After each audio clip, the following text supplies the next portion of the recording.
Hi, good morning, everybody. Welcome to the October 1st already, October meeting of the Housing Opportunity Fund Advisory Board.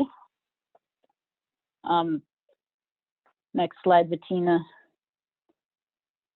As tradition, we conduct public comment at the beginning of the meeting. We have had the public comment call-in information on our website the last couple of days and have not received any public commenters to register this morning. Therefore, we will be moving on to call roll. Lena Andrews. Here. Oliver Beasley. I'm present. Jamil Bay. Here. Joanna Deming. Here. Knowledge Build Hudson. I'm here. Jerome Jackson was not able to make it. Ethel Johnson contacted me. She was not able to make it. Teresa Kale Smith. Was that a yes? Okay. Here, Mark Masterson. Here. James Myers. Paul Spradley. Here. Sonia Tillman. Here. Derek Tillman. Not here. Diamante Walker. Here. Adrian Wanahall. Not here. Kelly Ware Sebron. Here. And Megan Winters. Here. Jessica, for the record, I don't think the council president is on. I think it was just your echo. Oh, okay. Does everyone hear an echo coming from me? Not anymore, no. Okay, wonderful. Thank you. Okay. Did everyone get a chance to review the minutes? If so, can I have a motion to accept them? Motion to approve. Diamante made the motion. Is there a second? Second. Say your name. I'm not sure who said it. That's Lena. And someone else. Lena. Okay, so Diamante approved, Lena seconded. All those in favor? Aye. Aye. Actually, hey, Does Jessica, I anybody- wasn't here last meeting, so I'm not sure if I actually need to formally abstain. So or- Sonia abstains. Yeah, you should Jamil abstain. abstains. I was not here. And Jamil. Anyone else need to abstain? Okay, Sonia and Jamil abstained. Are there any no's? Okay, motion passes. Thank you.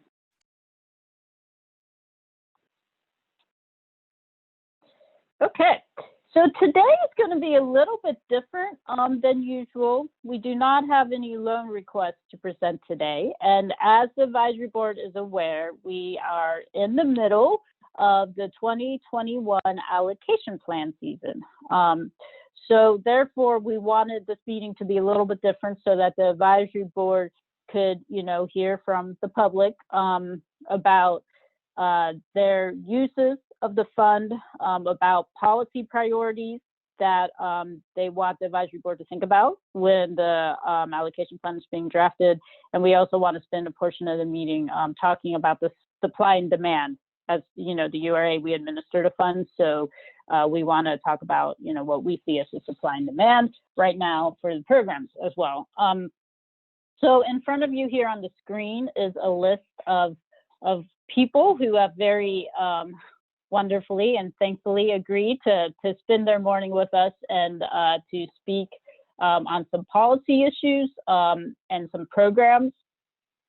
So you see the list in front of you, and I will let them introduce themselves. And I've asked them to keep their comments to 5 minutes so that there is some time at the end of all 7 presentations for the advisory board to ask questions of the speakers.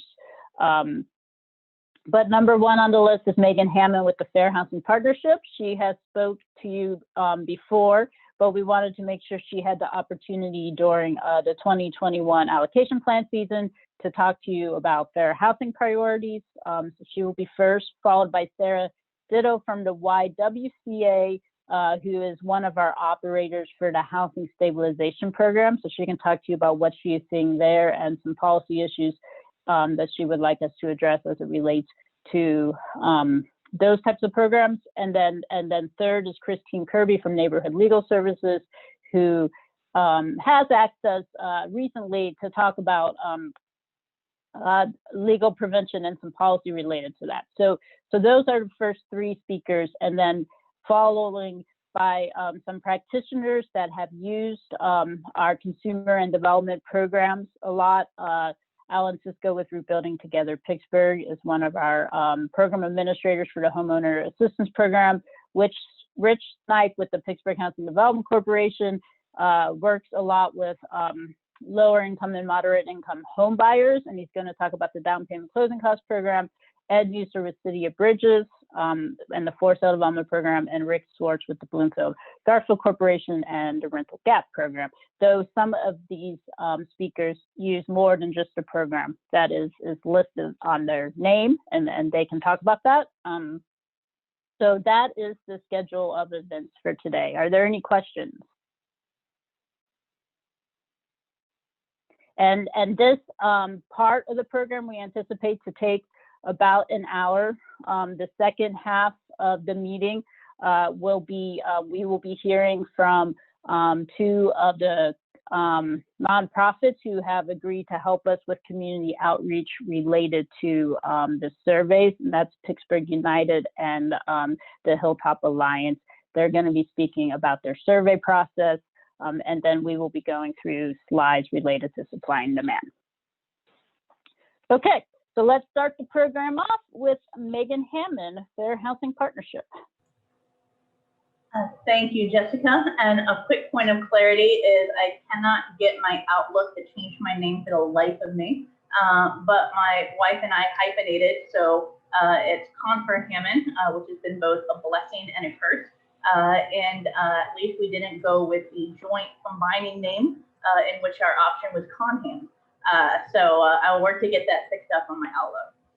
But to introduce myself again to everybody, my name is Megan Hammond. I am the Interim Executive Director at the Fair Housing Partnership, where I have been at for the past decade in all the roles now, literally every single one. And to explain my background and understanding in approaching housing is that for anyone who was able to attend our event with Dr. Andre Perry this past week, is that there's a massive concept of understanding that when we talk about housing and development and buildings, what Dr. Perry refers to that I strongly believe in.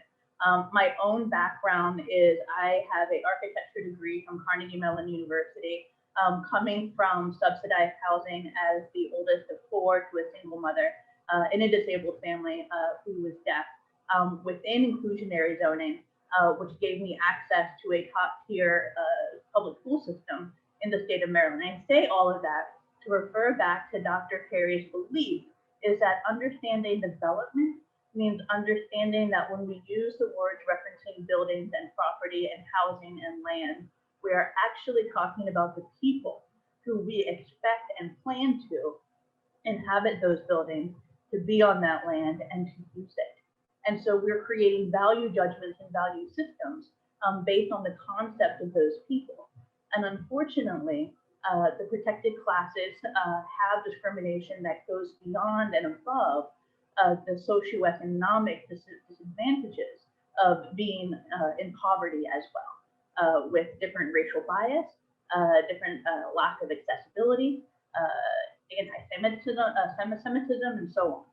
And so what I want to focus on with an understanding of the Fair Housing Act is that the Fair Housing Act is distinct from the concept of simple poverty and looks at the additional bias and discrimination that happens to different groups of people based on that minority status. And that what happens is that our policy then results in a devaluation of them as people because of who they are, whether we intend to or not. For anyone who hasn't seen it, I can definitely send out the link to the story regarding the Jacksonville, Florida couple this past August, who as an interracial couple received a home valuation from their appraiser that was below even the lowest end tier of the value of homes going for sale in that neighborhood.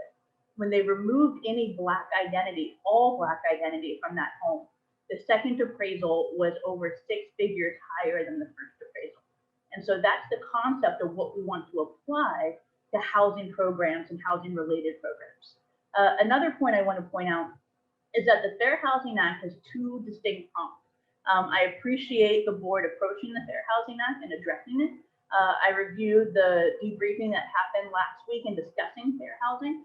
And I want everyone to understand down to your toes is that the Fair Housing Act includes both the investment into the traditionally disinvested and the creation of opportunity into neighborhoods where us as minority groups have traditionally not been allowed in. I have lived in Pittsburgh since 2003. I have walked down the street to Squirrel Hill holding my girlfriend, now wife's hand. We have been called gay slurs. We have been called names. And so I don't say that in any sense of appeal. I say that as a means of understanding that to not be welcome in neighborhoods is very, very real feeling for all groups of protected classes. And so creating those opportunities in those neighborhoods for true choice to move there, to allow all of us what the Fair Housing Act believes in strongly, and the spirit of it is the concept of housing choice, that I as an individual, as a Pittsburgher, can choose to live in East Liberty, Larimer, Shadyside, Highland Park, and I get to pick which neighborhood I live in. And that reality does not exist for so many of us today to truly have that decision in our choice of where we're going to move to. And that is what we want to see in fair housing driven decisions to move us as a city, towards that eventual future that we all want. And so on that note is that within this housing discussion here, there is absolutely overlap into overreaching lack of investment and lack of access in terms of jobs and schools and grocery stores.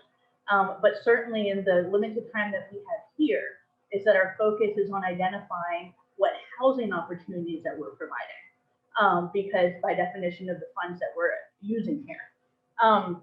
I don't have time to go through, all of the specifics that I'd like to. I'm certainly glad to always come back and to go through anything in more detail.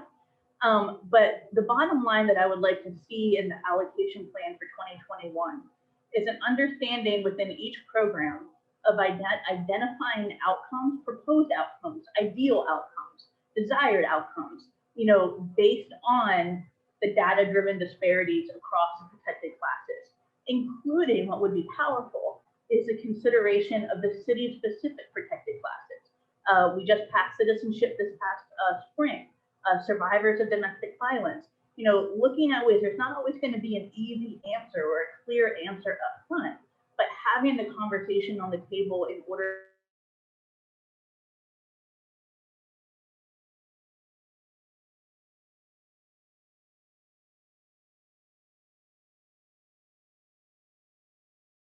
to pursue the data, pursue the understanding that remain historically oppressed and disenfranchised. A couple quick examples to that end. Is understanding with homeownership, as we discussed, understand the racial disparities of homeownership, understand the racial disparity of home repairs, of an access to financing and wealth in order to make home repairs. Keep an eye out, I'm not sure in terms of the scope and understanding of, put out the messaging for these programs to combat the messaging of predatory loans, the messaging of reverse mortgages that we unfortunately see in Black and Brown communities. That then strips the intergenerational wealth through uninformed decision-making regarding trying to access repairs in order to do porch and roof repairs. Also for the Hsp and the rent relief, there is a godly amount of data. We can all point to it. I can pull some more that just came out today, is that the pandemic's impact has been disproportionately one of the largest most unequal economic impacts across Black and Brown communities that we've ever seen in the country. And so the federal further provisions of rent relief are wholly unknown at this point. And having the HOF as a resource in order to provide housing stability and options to not lose housing can only serve to be strengthened to be an oasis in Pittsburgh in a way that we can't guarantee that the rest of the country will have access to as we're watching the CARES Act access wind down and we're uncertain as to what will further come out of the federal government. Additionally, I'll touch on disability accessibility. I understand, I've seen the presentations, I understand that it's gap funding in terms of development has already been largely approved, but understand that addressing and being compliant with the federal obligation for disability accessibility is an extreme minimum. We can run down the data that looks at our housing is so old in Pittsburgh. Coming from Maryland, I was appalled as a kid in CMU that we didn't have air conditioning in our homes. It is old here in comparison to American infrastructure. And because of that, the disability accessibility is horrific. And so when we are taking flat land in the east and we are building townhomes, which are exempt from accessibility requirements, when we're building walk-ups with no elevators, that is causing people to age in place or to have disabilities worsen on the second and third floors, who are unable to leave their apartments because they can't get it transferred to a first floor unit because it's not available. Those are the calls that I get. And so anything we can do to push towards addressing, making sure and promoting the construction of units that are accessible as much as possible, because the construction of any individual unit that's not physically accessible is contributing to a larger infrastructure that we have that is horrifically inaccessible as an entire city. And as a last aside, in terms of the power of the purse that you all have regarding disability accessibility, is to, at the point that we're building apartment buildings with a single shared door for the property, I gotta say, to require that the door is an automated handicap accessible door. The #1 request that we come back for as a fair housing perspective is for any construction that has federal recipients is to later put in that door that they took out at development to cut costs, because that request always comes up and it requires us to be reactive. And I'm trying to do as much as we can to push fair housing in Pittsburgh to be proactive instead. Apologize if I went over. I appreciate your time and on your consideration.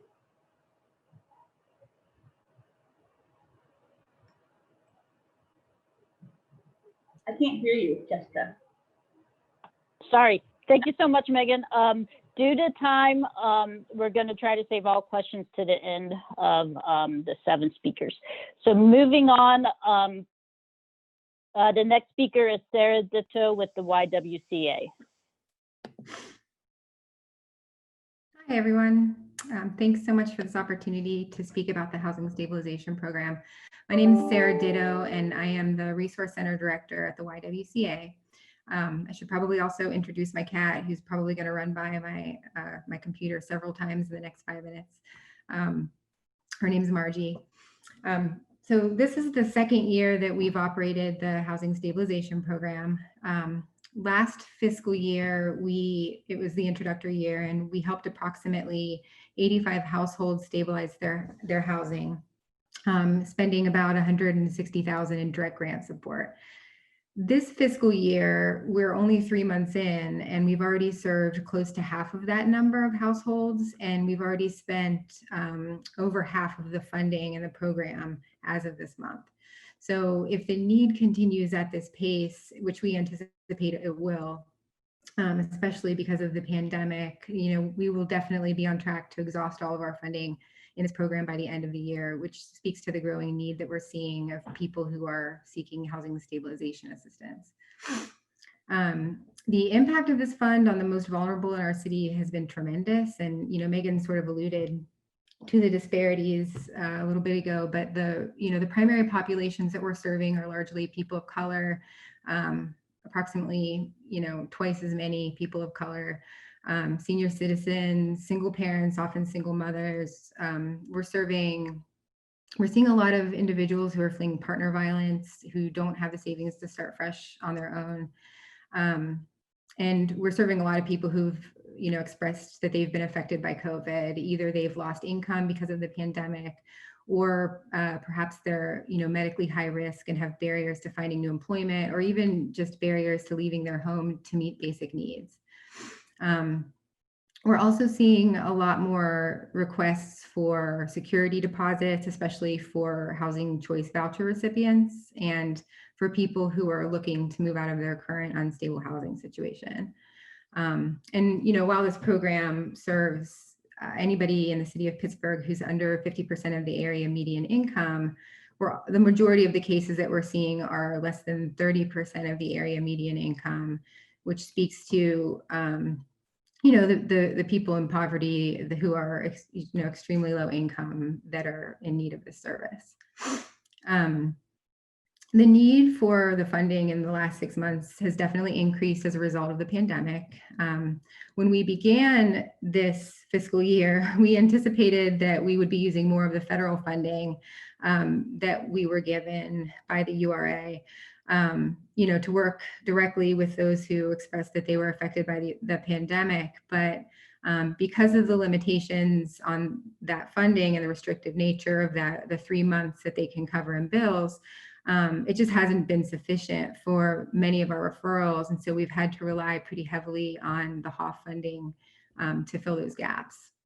And so, for many people, the pandemic exacerbated their housing insecurity, and they were already experiencing that when the pandemic hit. It didn't necessarily cause their housing insecurity. So what this means is that we're seeing a need for funding for tenants who were accruing arrears before the pandemic, who said that they didn't seek help because they just didn't know that help existed. Despite this, the $3,000 household cap for the HOF funding has, for the most part, been sufficient. We've been able to meet the overall needs for most of the referrals that we're getting. However, clients are reaching that $3,000 cap much earlier now than they did before the pandemic. So it used to stretch out, over the course of 3 months, and often now we're writing larger checks, and our help for them is over the course of 1 month. And while we've been able to stabilize many households with this cap, one of the big concerns that we have is that the balances will continue to accrue as the moratorium goes on. And when the evictions pick back up at the end of December, we're projecting that we may start to see higher arrears in December and next year. We're fortunate at the YWCA that we have some other funds that we can access, and we've been able to stack funding as needed so that we can support people better. We also have the ability to help people apply for SNAP benefits and Medicaid, and try to wrap other supports around them to stabilize their households. But this is definitely a concern that we have for the next year. The Hsp program it's definitely been one of the most impactful funds that we've operated at the Resource Center, both in terms of the total dollar amount that we can spend on each household, and also in terms of the length of time that we can provide assistance. The ability to provide ongoing support for multiple months has really been a lifeline for the clients that we've served, especially over the course of the pandemic. And so thank you. I appreciate the opportunity to speak, and I'll be available for questions at the end.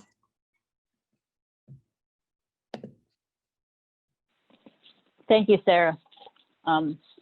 Next speaker is Christine Kirby, Neighborhood Legal Services. Hi, good morning. I'm pleased to be here. And I also invited my colleague, Barbara Kern, who's the managing attorney for our housing initiatives at Neighborhood Legal Services. Over the past several years, our incredible attorneys at Neighborhood Legal Services really demonstrated the power of legal representation for tenants facing eviction. You've all heard the statistics, so I'm not going to repeat them. I echo what Sarah had just said before me. We see legal services going hand in hand with rental assistance, not an either or. So legal assistance to prevent evictions, what is it? For low-income renters facing the possibility of evictions, Having legal representation can mean the difference between staying in their homes and being forced out. It also allows them to maintain their possessions. Eviction rates, studies have shown that eviction rates drop from 90% to about 50% when a tenant has legal representation. While, we've all heard, you have the right to an attorney. If you cannot afford one, one will be appointed to you. Well, that's only true for individuals facing criminal charges. They're the folks that have the right to counsel. No such right to counsel exists in civil cases, including eviction cases. So it's often the nature of such hearings that poor tenants and people of color are left to represent themselves against landlords, represented by oftentimes some of our big housing, public housing and subsidized housing devices are represented by teams of attorney. When confronted with such lopsided legal proceedings, many tenants, unaware of their legal rights and options, and many rental assistance providers who do not know the legal ramifications are unable to help, and the tenants are ultimately displaced from their homes. By providing legal assistance to low-income renters facing evictions, cities can intervene to help stabilize households at such a crucial moment. Evictions increase individuals and families' vulnerability to homelessness, resulting in negative consequences for their health, education, and economic mobility. Preventing evictions is a key strategy to maintaining stability in housing markets and where gentrification begins to exist. And many studies, including New York, have found a cost-benefit analysis of legal counsel for renters would save the communities about $320 million in cost relating to homelessness in the shelter system. So for Pennsylvania, studies have shown in terms of for every dollar invested in legal services yields a $13 investment in return on investment to the local communities. Back in February of 2019, Neighborhood Legal Services proposed to become a program administrator for legal services to prevent evictions. We envisioned at the time working closely with rental assistance and supportive services programs administrators that were selected by the URA to have a kind of a hand-in-hand complementary system where we recognize from our experience that it's hard to separate social service issues, the need for money, and legal assistance. You all are probably very much familiar with Matthew Desmond's groundbreaking book, Evicted, where his study of folks living in Milwaukee, Wisconsin, found that his research found that a multifaceted response to the eviction crisis was needed, and legal assistance for tenants was an immediate solution to help tenants have a fair chance in court. And then also to make sure when a person needed to vacate that it was done in a legal fashion. One of the things that we were disappointed with is we knew before the pandemic, the eviction crisis was problematic for low-income families. Our housing attorneys at Neighborhood Legal Services were working to capacity. We looked at this program to be able to hire another attorney and support staff to serve up to probably 125 to 150 housing eviction cases a year. That didn't pan out simply because of the way the program was structured. We had asked if legal services could be treated as a separate service that went in hand with rental assistance, and the guidelines that kind of built up around the housing stabilization program really restricted our ability to receive referrals through the system. I think we have two And we have more cases coming in our front door for legal help than we have staff to Christine, handle. I'm going to have to ask you to wrap up in 1 more minute. Okay, so that's, I have some, I will show you at the end. I have eviction graphs of sort of like the eviction process. The eviction process is very complicated. It's multi-step. And there are many ways where legal representation kind of needs to happen in that. And oftentimes we would like to be able to not only provide legal representation, but we would also like to be able to have our clients that are coming to Neighborhood Legal Services access the rental assistance. I'll finish up there. And Barbara, you want to say anything? Yeah, if I could just a brief thing. We are now involved with community justice and some small community social agencies in a pilot program, which seems to be very effective.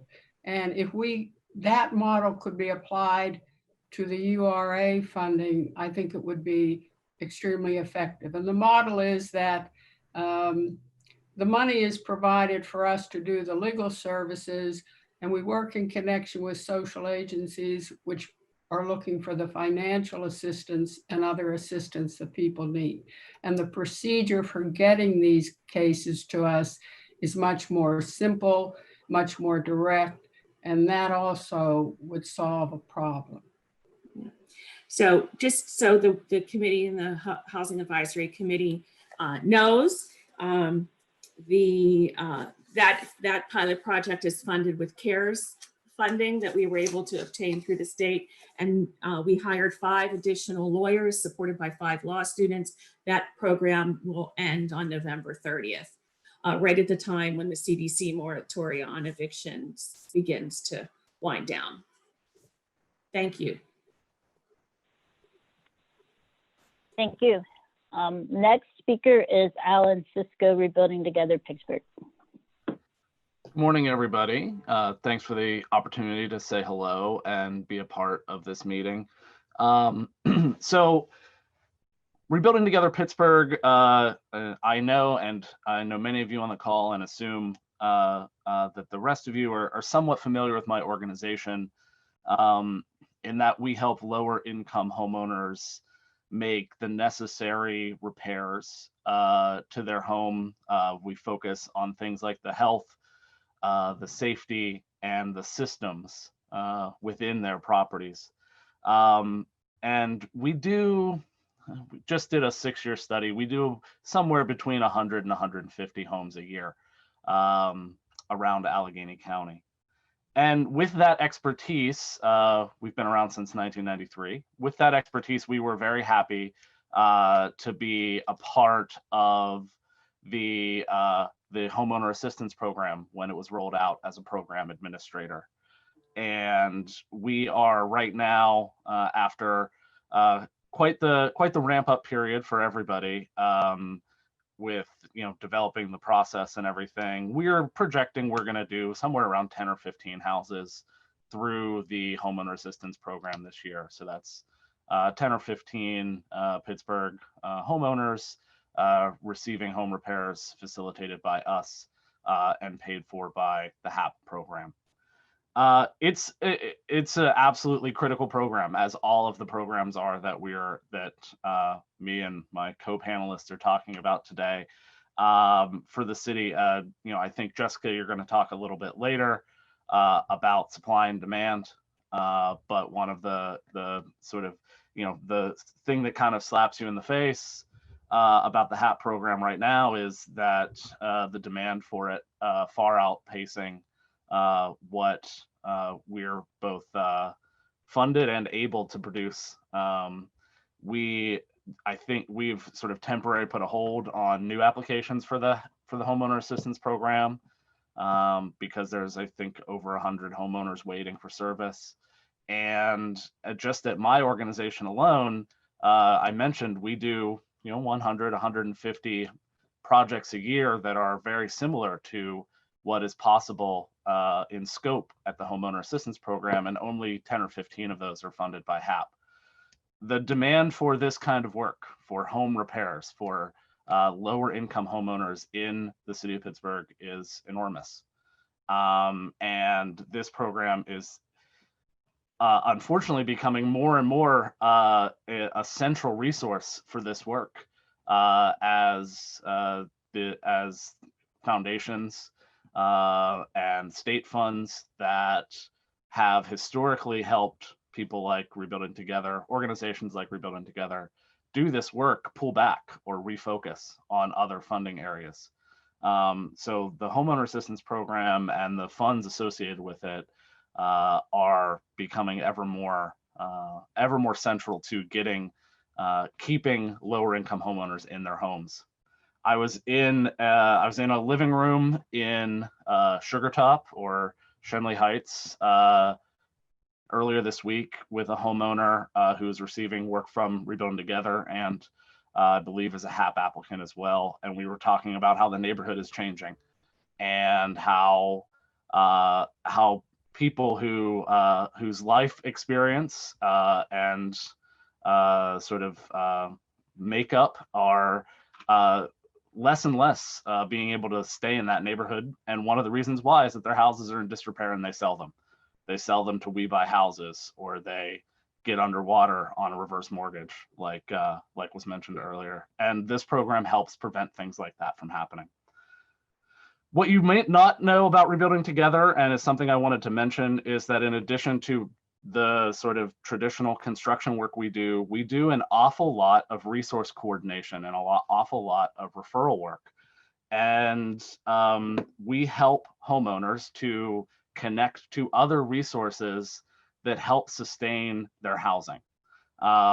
We have had great success with friends at Neighborhood Legal Services in helping our homeowners to get their wills and their titles in good shape.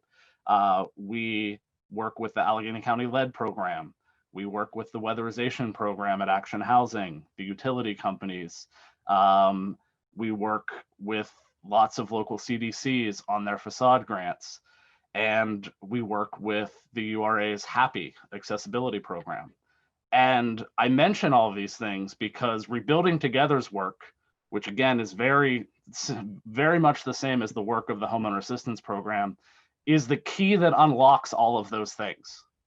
Without the sort of general repairs, the roofing repairs, the stabilization of the systems and the envelope of the properties, a lot of these other resources that are available to lower income homeowners cannot make their impact.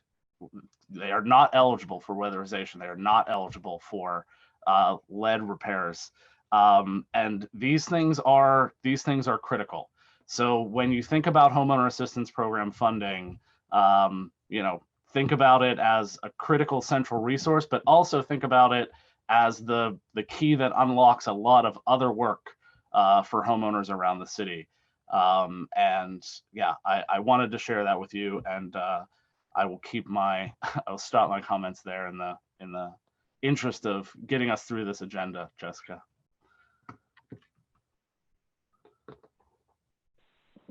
Alan, thank you so much. Thank you. Next speaker, Rich Snipe. Good morning. I'm Rich Snipe, the Deputy Executive Director of the Pittsburgh Housing Development Corporation and the Assistant Director for the URA's for sale housing. This morning, thank you for allowing me this opportunity to speak with you. The Down Payment Assistance Program is by far the single most important tool in a homeowner's toolbox. And the reason I say that is, it's the difference between homeownership and remaining a tenant. We're facing challenges right now that we've never ever faced before in this market. And I've been in the real estate business for about 40 years. Never have I seen a market like this. And the challenges that we're facing is we have low inventory right now. The prices are escalating. Sellers are getting approximately 99.8% of their asking price. It's not uncommon for our buyers to have to make 6 or more offers before they're finally able to get a home. Last year, the median sales price of a home in Pittsburgh was only $120,000. That was August of last year. Today, August of 2020, that median sales price has jumped to $235,000. So you can see the challenge that our buyers are facing. So that down payment assistance really makes a difference.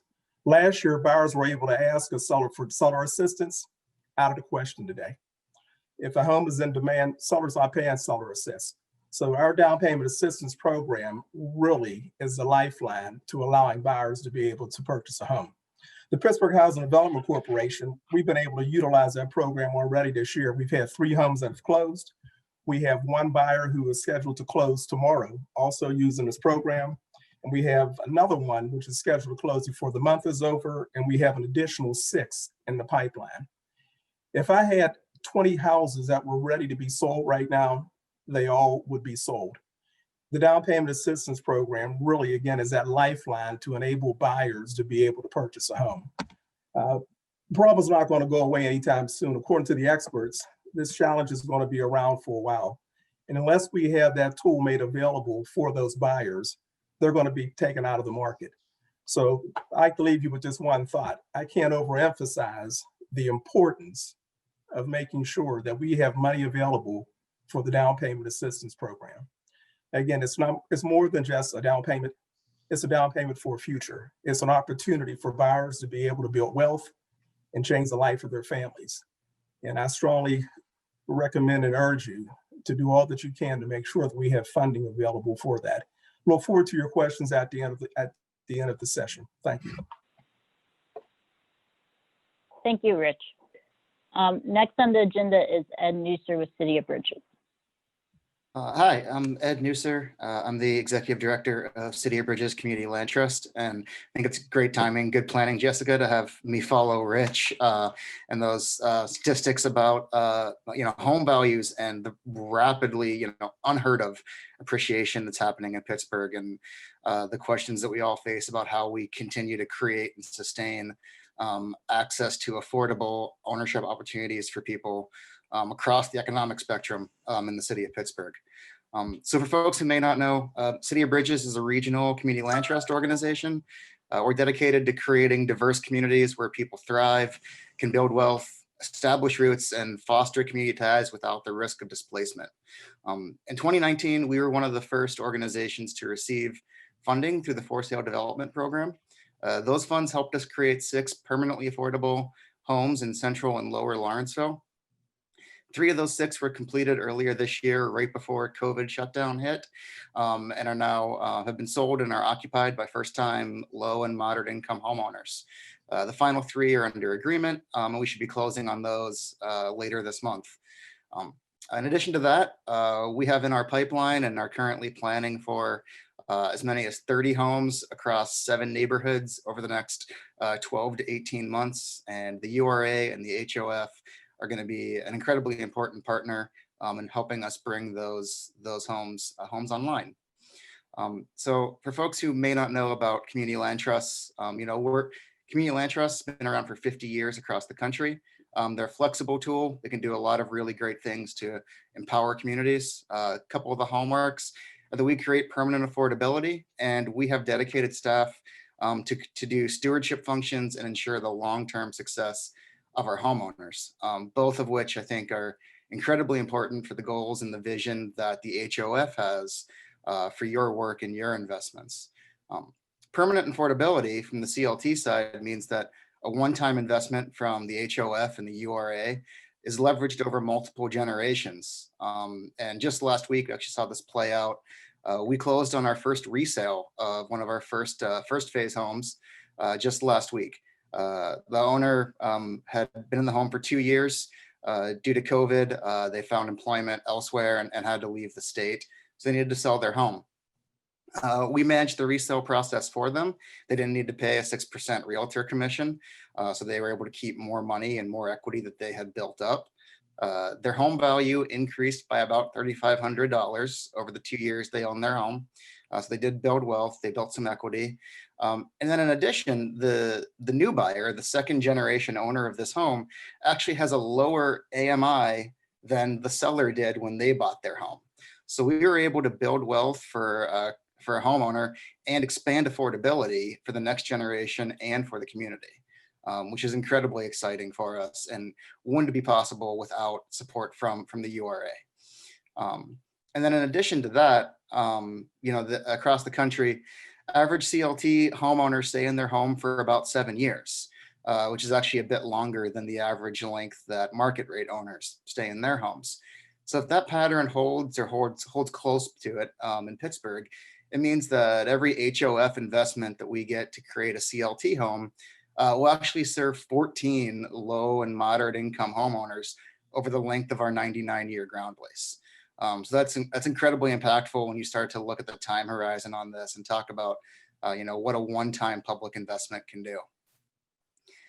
And also importantly, right now, in sort of the world of COVID that we live in, City of Bridges has dedicated stewardship staff. And that means that we're behind our homeowners from the minute they submit an application. We're working with them on income qualification and mortgage underwriting process. But also we're there after closing, and we're there to assist them and make sure they have an advocate to ensure their long-term success. This is one of the reasons that across the country, CLT homes are foreclosed on at 1/10 the rate of the prime mortgage market. And in practice, what that looks like is this past March, when Governor Wolf ordered his his stay-at-home orders. The first week that happened, we were on the phone with all of our homeowners. Myself and our stewardship and engagement manager, Crystal Jennings, had conversations with every homeowner to check in on where they were, on what had happened to their employment, on what might happen to their employment. And we had 2 homeowners who had changes in employment. One homeowner, both income earning adults, lost their jobs. And so that first week, they weren't waiting through a 1-800 number or a black box of, teleprompters and waiting on getting to talk to an actual person through an online system. We got them in touch with the VP of mortgage lending at their mortgage bank.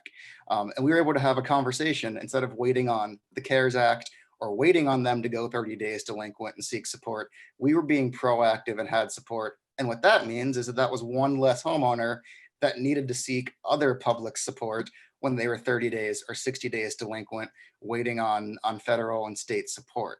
And so when we talk about creating a system that can support homeowners in the face of adversity, CLTs are uniquely positioned to do that. I kind of make the analogy that in a lot of ways, land trusts are kind of like a sprinkler system. And folks typically, when there's a fire to be put out, no one's talking about installing a fire prevention system. People want to put the fires out, and completely understand and fully understand the impetus right now on addressing immediate needs that are impacting individuals, homeowners, tenants, entire communities. And we have to do that, and we should be doing that. But we also should be looking at what systems need to be put in place so the next fire doesn't come up. What systems can be invested in to keep the next fires from starting. And CLTs can help do that. And without the HOF investment, our work wouldn't be possible. So thank you for your time today, and I will quickly end. Thanks. Thanks, Ed. Next on the agenda is Rick Swartz, Bloomfield Garfield Corporation. Good morning to the panel. Let me make sure you can hear me. That's always a big question with these Zoom calls. But let me say that the advisory panel is helping the city piece together what a housing intervention strategy looks like for many different neighborhoods. Out in our community, we have gone both the homeownership route in helping to get people from being tenants into homeownership, and the programs that have been described previously are very critical to the work that we're doing out here in Garfield and Friendship and even Bloomfield. The rental gap program has been of extremely important use to us in going back to projects that were done decades ago and reinvesting in those projects so that they can continue to offer affordable rental housing for people who may not be ready for home ownership or who do not have the income to be able to qualify for a mortgage loan to buy a home, such as what Rich Snipe was describing. So the housing market in the East End today, as everybody knows, is leaping higher every month, it seems. And for many people, it's foreclosing the opportunity to become homeowners unless there is some significant assistance to get them through that very fine needle. The rental gap program, I've been in front of the advisory panel a couple of times now. We use the program to reinvest in a 16-unit development here on Penn Avenue in the Friendship neighborhood. That was done back in 1992 with help from the URA. And the building over the last 28 years began to need a full range of capital improvements.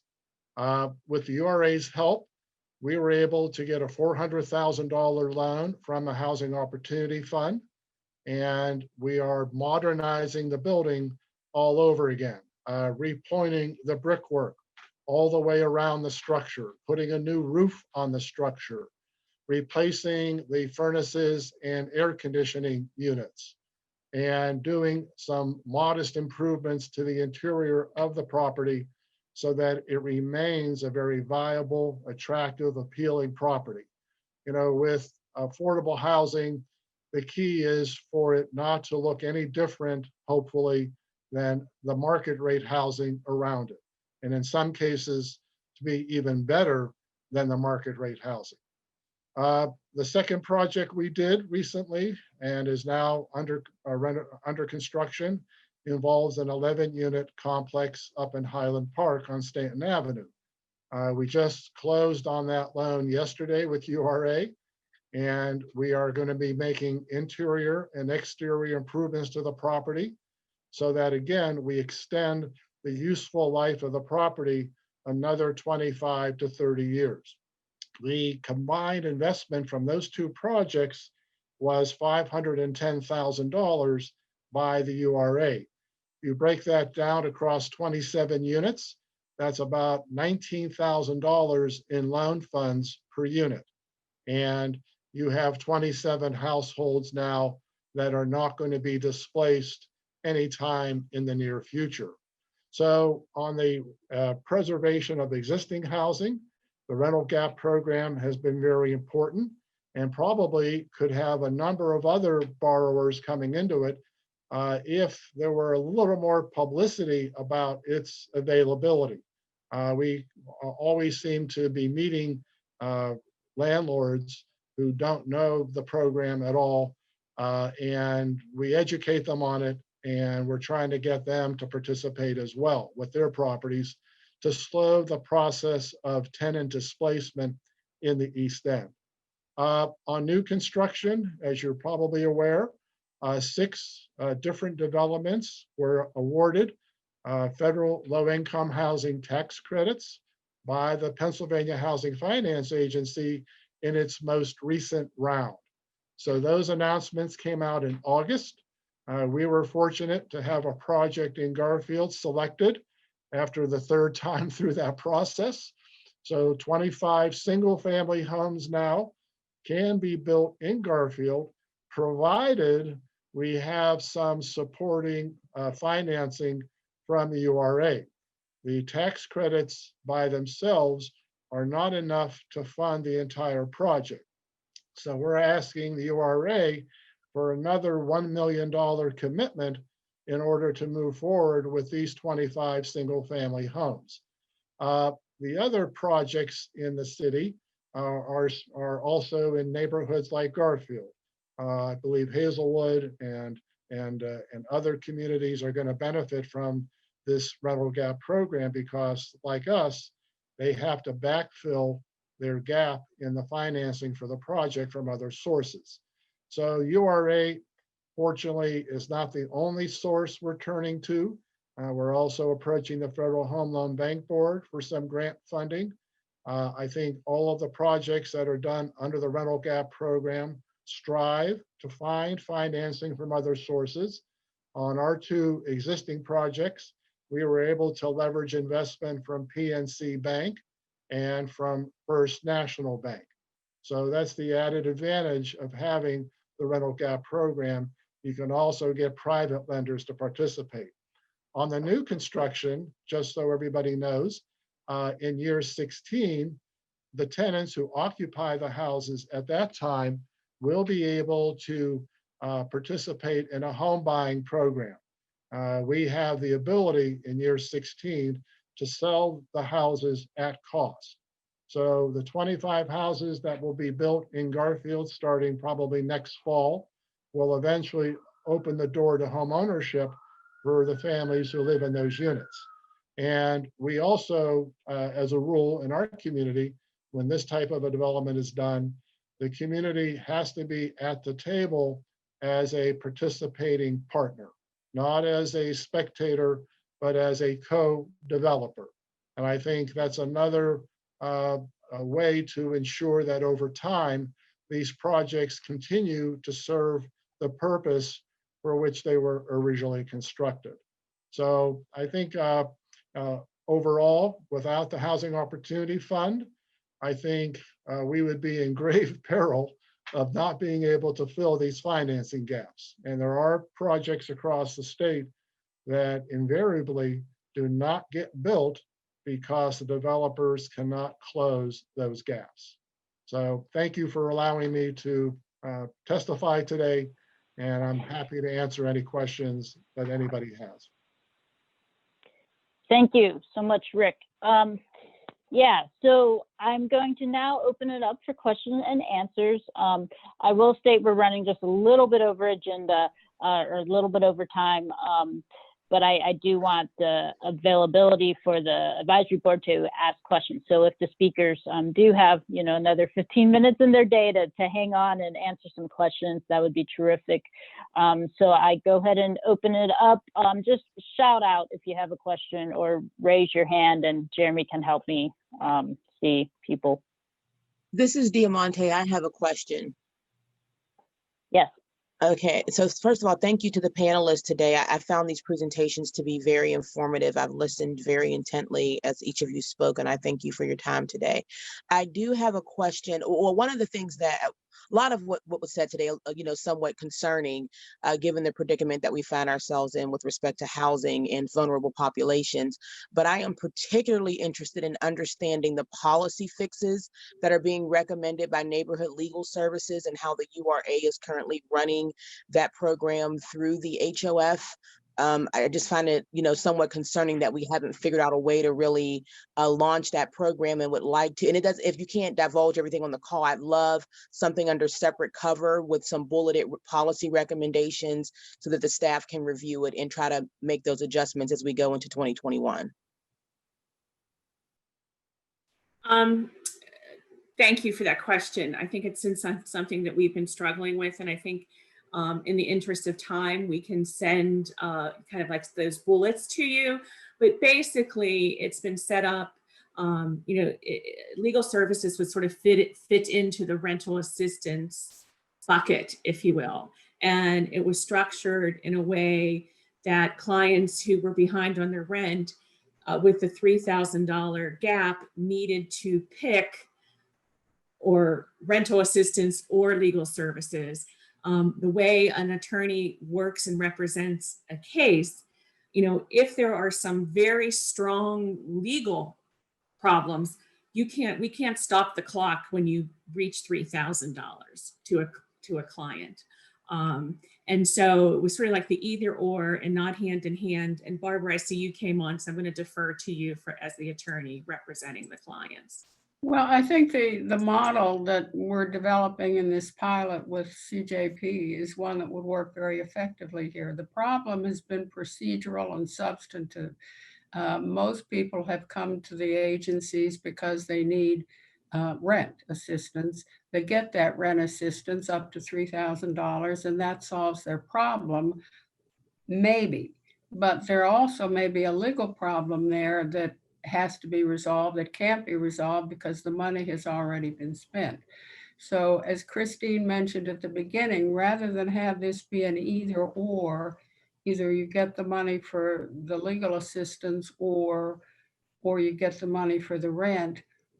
We would like it to be one in which clients who come to us for legal assistance and who need rental money, that could be combined as one process so that we could provide the rental assistance for clients who contact us directly, and then we would refer them to one of the agencies for rental assistance, but we would also be able to represent them in court, and we wouldn't be hampered by the fact that they need $3,000 in legal in rental monies, and so there's no money left over for our representation.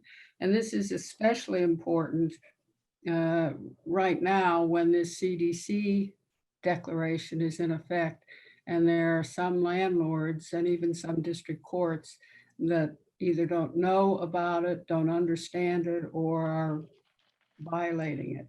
So that's that's the problem we've had procedurally and substantively, and we think we can get that corrected, and we would be glad to send you bullets on how we think we can do that. Thank you. Can I ask a question related to the legal services? Yes, go ahead, Jamil.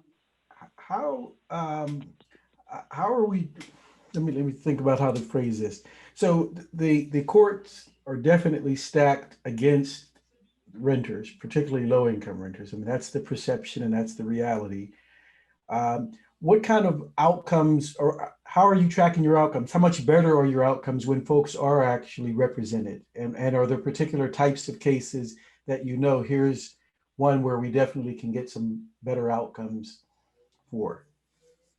Well, we like to think we can get better outcomes for almost any case in which we're representing the clients, either through negotiation or through providing to the court a legal defense, which the individual himself would not have any knowledge about.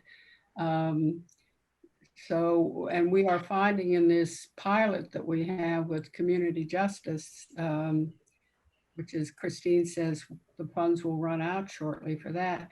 We're finding that our attorneys at the district court level are being successful in negotiating settlements which protect the tenant's rights, whereas a negotiated settlement with a landlord without a lawyer there is often not going to protect the tenant's rights. And we're also presenting legal defenses, which are allowing them to win before the court. And if not, then we're assisting them with appeals. I'm guessing my question is probably too complicated to have a specific type of answer that's helping. I'm trying to understand, what does that success look like? If it looks like, okay, instead of 15 days, you've got 30 days to get out, is that success? Or are there, I mean, maybe there's no easy answer. I'm just trying to imagine. The ultimate success is we prevent the eviction. Right. And how often does that happen? Well, in subsidized kind of housing, it happens almost, I would say, if we're involved, it can happen almost 100%.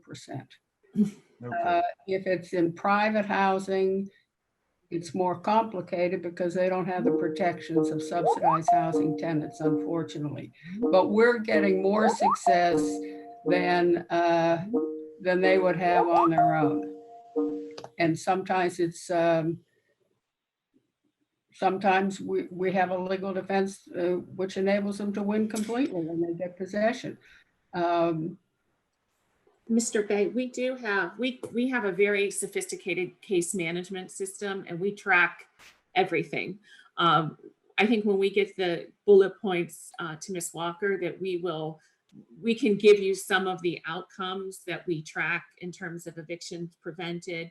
We also work a lot of times in it's not necessarily eviction, but it's housing stabilization with utility shutoffs, where we kind of stabilize the housing situation through advocacy or preventing evictions. So we have different categories under, tenants that we kind of dollars obtained back from the landlord that the client were due the client. We try to track as much statistics that we can to show funders. So I'll be happy to share with you our housing cases.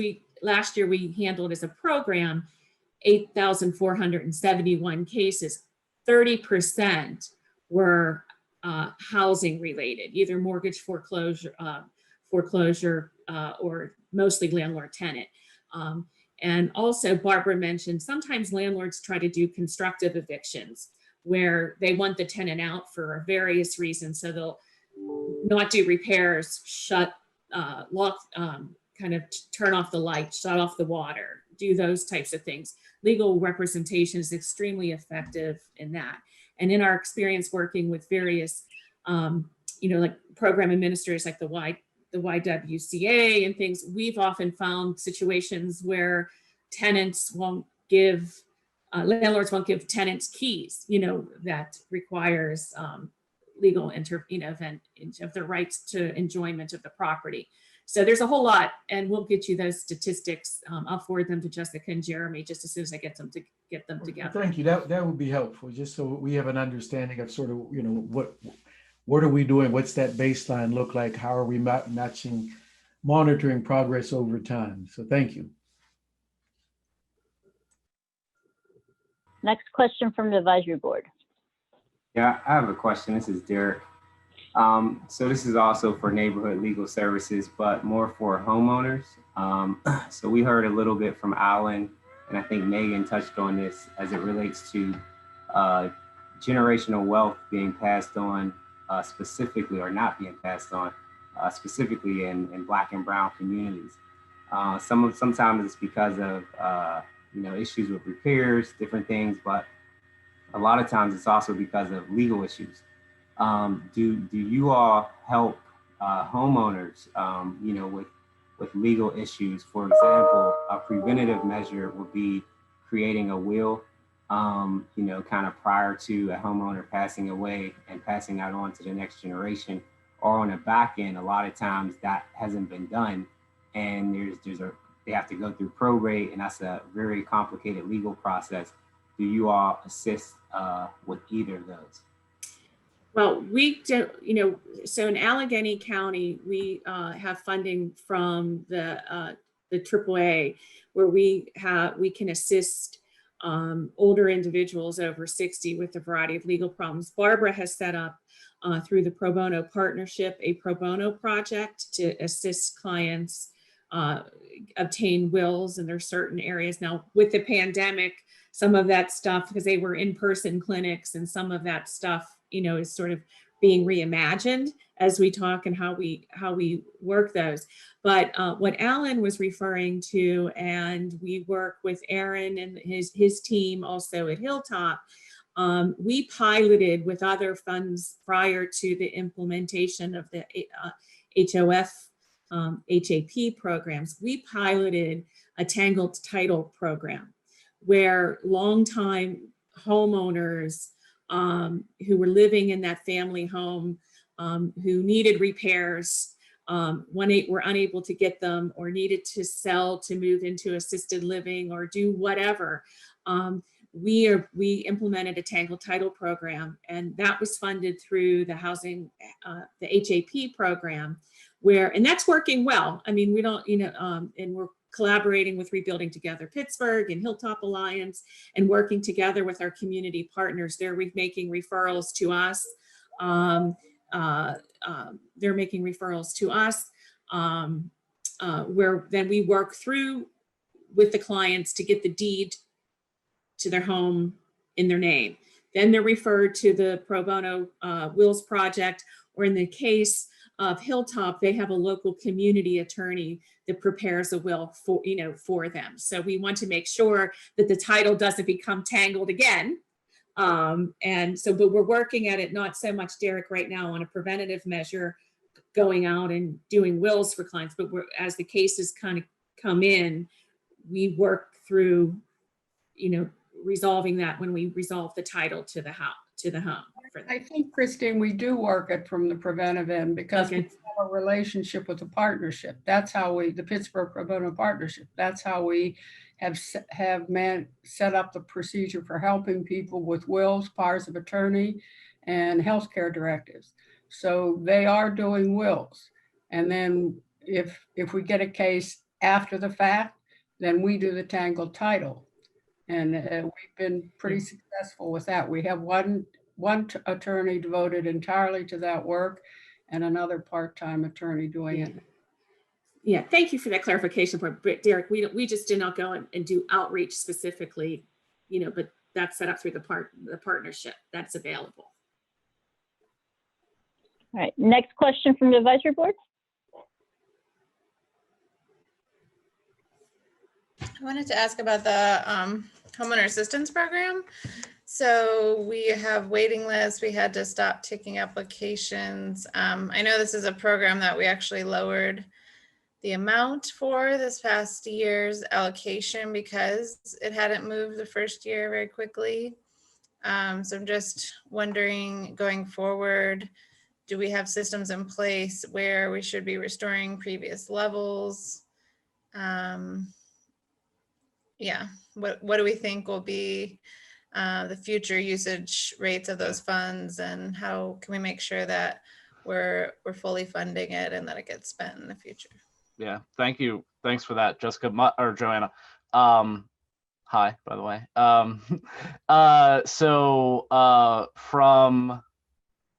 From my perspective, it's kind of two things. Yes, there was a lot of building that we had to do at the program administrator side. And I think, Jessica, I think you would agree fairly too on the URA side to build the process. And it changed a couple times, right, over the first 2 years in terms of how we were going to work clients through the system. And sort of what the inspection schedule was and all of that stuff. So I think part of it was building the process to a point that it works. And I think we're in a much better place now than we were a year ago on that. Speaking only for myself, I think Rebuilding Together is one of like 5 or 6 program administrators. I really think we have figured out how to move these projects through the system now. And are in a much stronger place than we were a year ago. So I think capacity will increase through just sort of muscle memory and having gotten over the hump of figuring out. But I don't think that's enough, to be honest. I think that there are probably creative ways we could talk about capacity building, both at the community level with the sort of CDCs and community organizations that are funneling a lot of the clients into the program, but also at the program administrator level. I mentioned in my presentation, we have Rebuilding Together does 100, 150 projects a year. Only 10 or 15 of those are funded by HAP.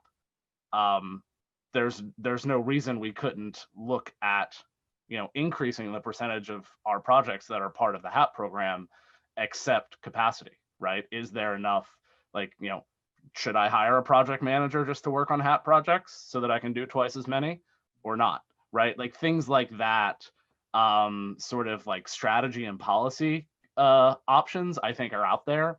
But to your specific question about production speed, at least in my agency, I feel like we've figured it out.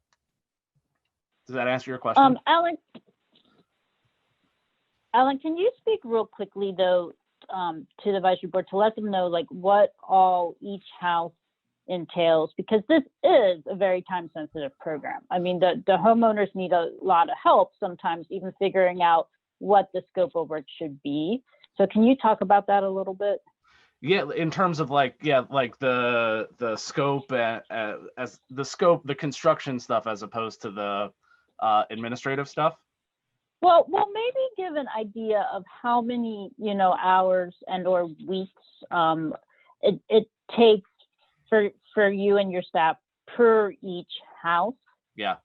Because it's not just going and doing a write-up. It's going and sitting with the homeowner and also finding a lot of contingency items and so forth. I don't want to put words in your mouth, but if you can maybe quantify it per house. Yeah, well, and this is, I know the focus of this is on the homeowner assistance program, but this is true for every house Rebuilding Together serves. Construction is in and of itself a complicated process. And when you add on top of that, that we are looking to do budget limited construction in a home that often has deferred maintenance for decades, for a client who likely lives in a neighborhood that has experienced disinvestment, that has experienced trauma. Like, we are dealing with people in poverty, and their lives and their homes can be complicated. And that's why it's one of the reasons why the private market doesn't do this work, and why you need people like Rebuilding Together and things like the Homeowner Assistance Program. So each project is not just a let's go take a look at the roof and then have our contractor there tomorrow. There is a whole relationship aspect to both building the trust, getting communication clear with the homeowner. And then once you've done all of that, once everyone is clear about what we should do, what we can do, once we have done all of our necessary inspections, now we're competing with a really, really hot construction market for contractors. And so we are also having to make sure that, you know, we're looking at long windows, long waits to get our contractors in the door. And we're looking at, you know, how do we keep the few contractors we have interested in this busy? So it's a complicated thing with a lot of moving pieces, with a human at the center of it who is in need in a lot of different ways, not just with their roof. And like, we really look at it that way. And that's one of the reasons why this isn't just production. This isn't building an empty house. There's a human in there with a whole lived experience and a whole life situation that requires a delicate engagement. Have you guys been impacted by increased building costs and material costs and availability as well?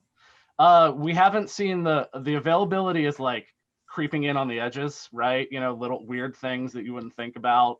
You know, we got to wait a week for. Just heard yesterday we're waiting like 12 weeks for stoves. So I haven't verified that. That's something my construction manager told me. So we're starting to see some of that. The cost thing, I'm not sure that the contractors have figured out how to adjust for it yet. So I expect that to come 6 months, 3-6 months from now. But it hasn't been huge yet, but we're worried about it. Are there any more questions? Thank you, Alan. Are there any more questions from the advisory board? Hi, this is Paul. I was wondering if Megan would be able to share just your connection, your relationship with the Housing Opportunity Fund. I did not catch that. I took notes on the other things you were saying, and I appreciated the points. I was just wondering if you could just make that connection again.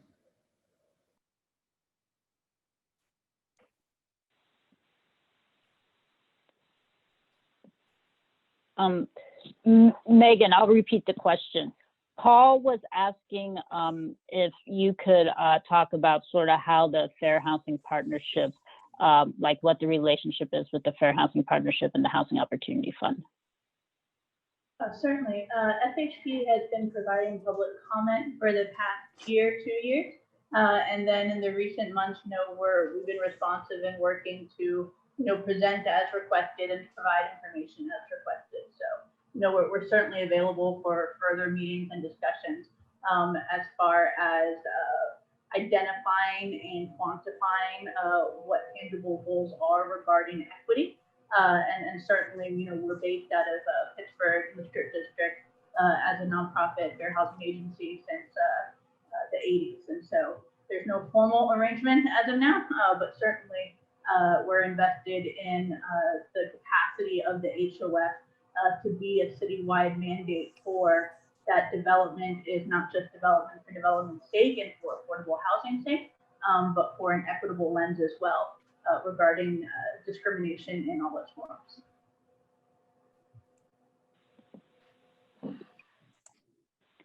Thanks. Are there any more questions?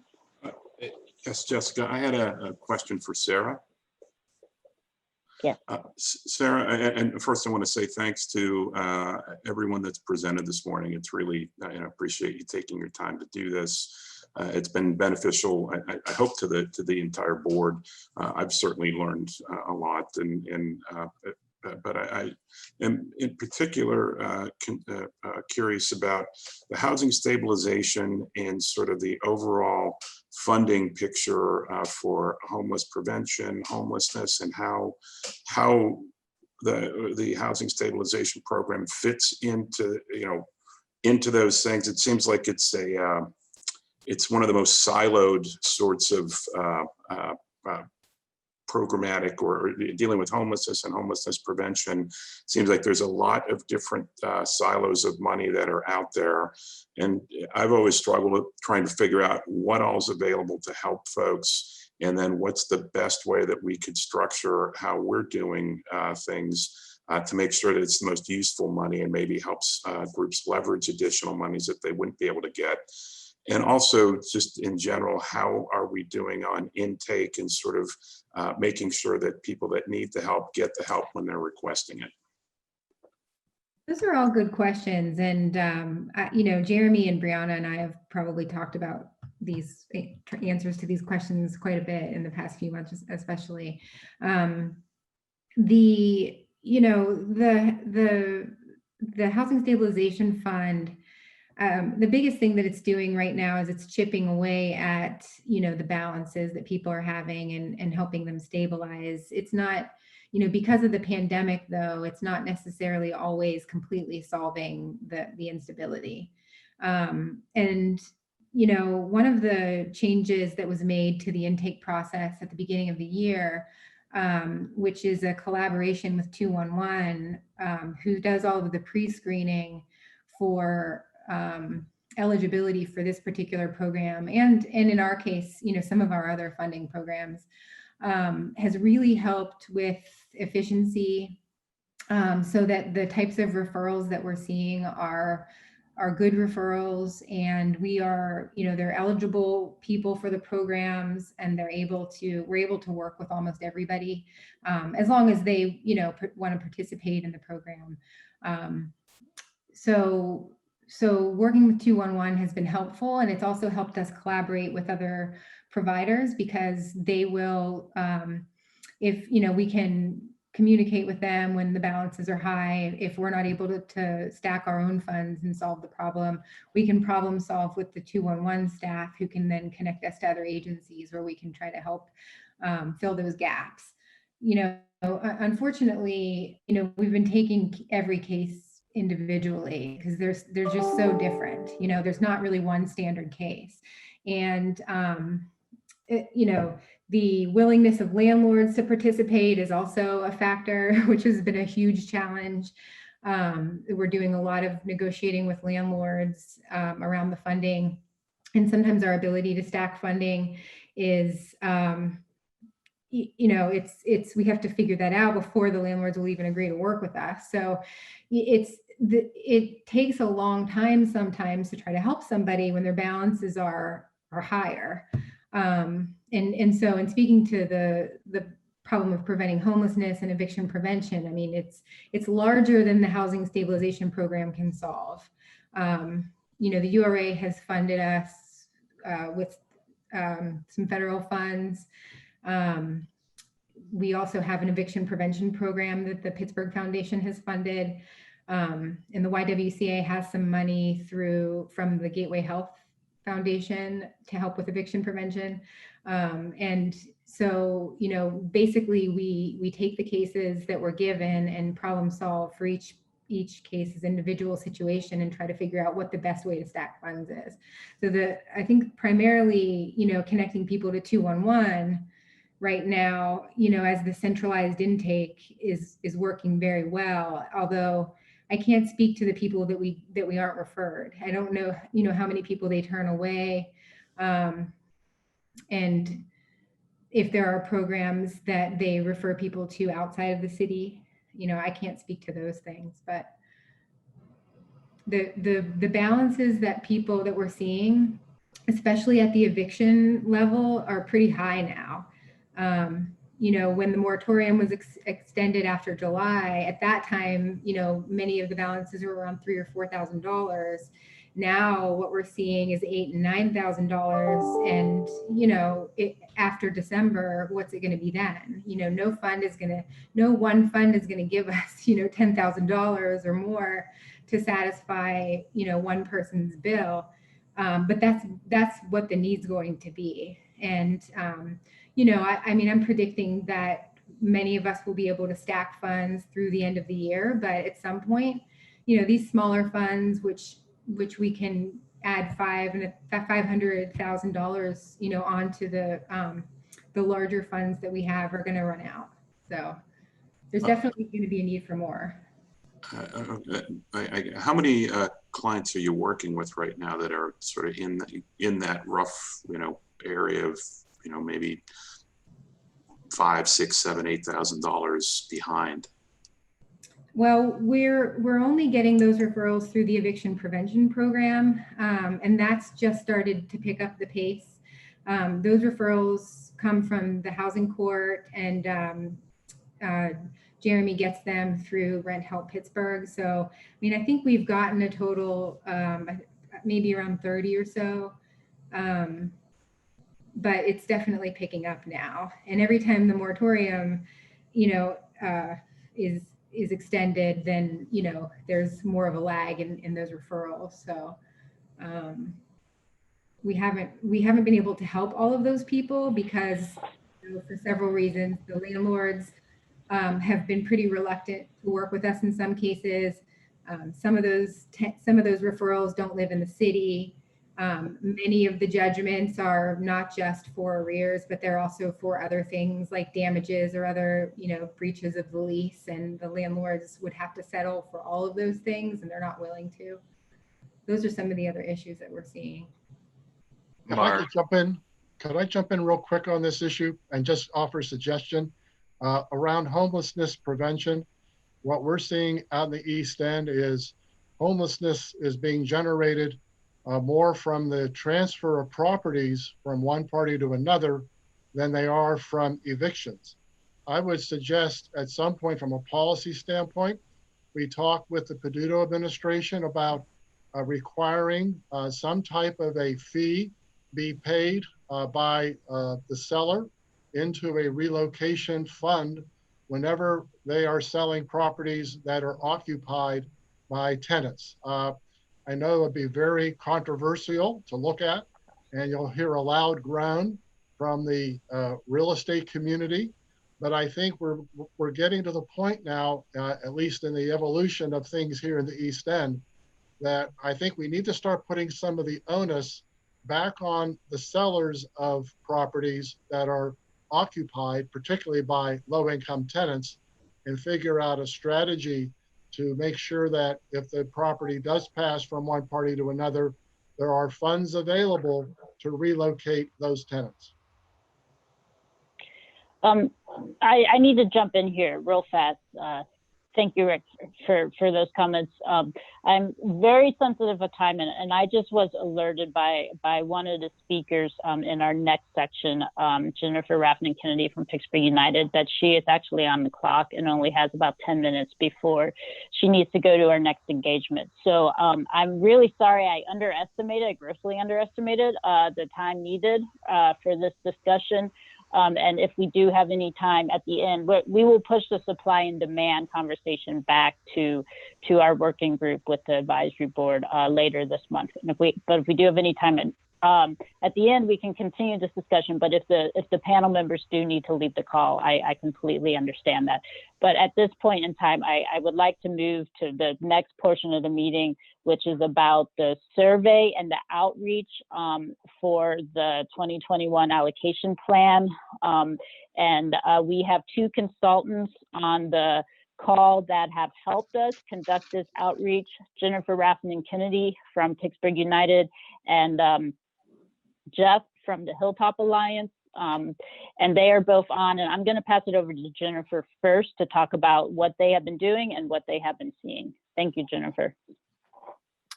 Thanks, Jessica, and I apologize that I'm going to have to leave relatively soon, but I would be happy to field questions by phone or email after the meeting if I miss out on any of the discussion. And thank you to the Housing Opportunity Fund for working with us to do this kind of community outreach. I think it's really important in terms of getting the feedback from community members about how programs are working and what the most important needs are. So I just wanted to share a little bit about what we've done so far, and then the themes of what we've been hearing as we've communicated with primarily the folks in the East End and North Side about the allocation plan survey. Pittsburgh United's outreach team has conducted 1,321 calls as of last night, and talked with 341 people and completed 110 surveys over the phone, helping people actually fill that out. And we've also shared it on social media and through our other channels, but I'm not aware yet what the response has been on that. So what we're hearing, I would say the number one thing that we're hearing on the phones is just about rent stabilization and just people having a deep fear of becoming homeless. So we're hearing a lot about the need for emergency funds, people saying that they're not sure how they're going to pay their rent, and that sort of theme. And from there, I would say that probably the next biggest thing is just conversations that sort of point to a difference between really responsive landlords who are fixing things, who are working with tenants, and those who are dealing with less responsive landlords or management companies that aren't fixing things, that are not helping them access the programs where landlords have to certify various things in order for them to access, for instance, CARES rent relief program and things like that. Let's see, we're also hearing that landlords who might have previously been unresponsive are now pointing to COVID as not having the funds to do the quality fixes that might be needed. We're definitely hearing, I mentioned the two geographies that we're focused on. The geographic themes that we're hearing were more sort of gentrification pressures in the East End, of course, but the rest of these topics were pretty universal through the calls that we made. And there are definitely people who are feeling like they would like to see more money spent on maintaining existing affordable housing in affordable communities, and not seeing too many resources going to new projects that would push them further from their neighborhoods or fully displace them.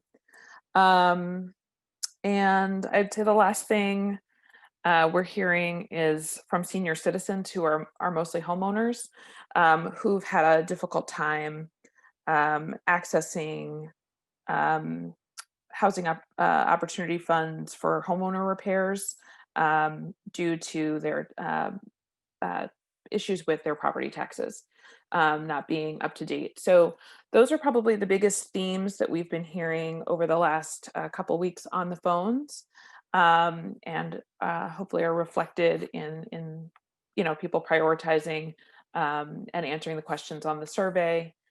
And overall, I would just say we've had a really positive response to people giving feedback over the phone. And we called,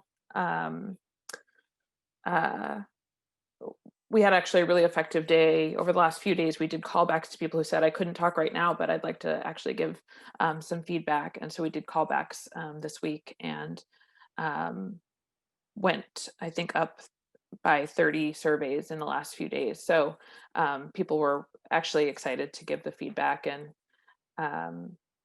we've been finding through our rent relief calls, we have done some outreach around just mediation services with Just Mediation Pittsburgh. And overall, people are just really looking to talk about housing. It's on the top of people's minds. And there's seems to be quite a bit of fear about, the economic pressure around being able to pay the rent or the mortgage. And, I think in this season where people are being bombarded with all kinds of texts and phone calls for political purposes, it is refreshing to actually get a call with someone saying what's important to you right in this moment, and not asking for anything except for what is your feedback about how we can provide those programs. So. Thank you, Jennifer. I want to go on to Jeff, who's also doing this work, but I'm also sensitive that Jennifer needs to get off the call. Does anyone have any questions specifically for Jennifer and her outreach team? I do real quick. Jennifer, you were saying, first off, thank you for all the hard work you're doing. My question is, their numbers, I was trying to catch them. You said it was 1,221 calls, 300 people that you spoke with, and how many surveys? I was just trying to capture, but we did 1,321 calls so far, 341 people that we talked to, and 110 completed surveys. Perfect. Thank you so much. That's great. And those are going directly in on the URA's survey form.